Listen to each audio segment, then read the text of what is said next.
మన పైన ఉన్నటువంటి తల్లిదండ్రులు సరిగ్గా చూస్తేనే రేపొద్దున వీళ్ళు కూడా ఏం చేస్తారు, మనల్ని చూస్తారు.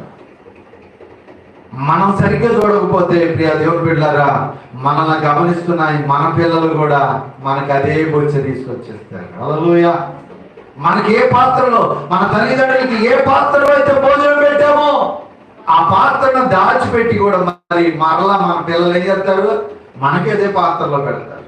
ఏ నొలక మంచంలో అయితే తల్లిదండ్రులు పడుకోబెట్టామో రేపొద్దు వీళ్ళు పెద్దరిగిన తర్వాత అదే నొలక మంచంలో నిన్ను కూడా ఉడికి పెడతారు. గుర్తుంచుకోండి.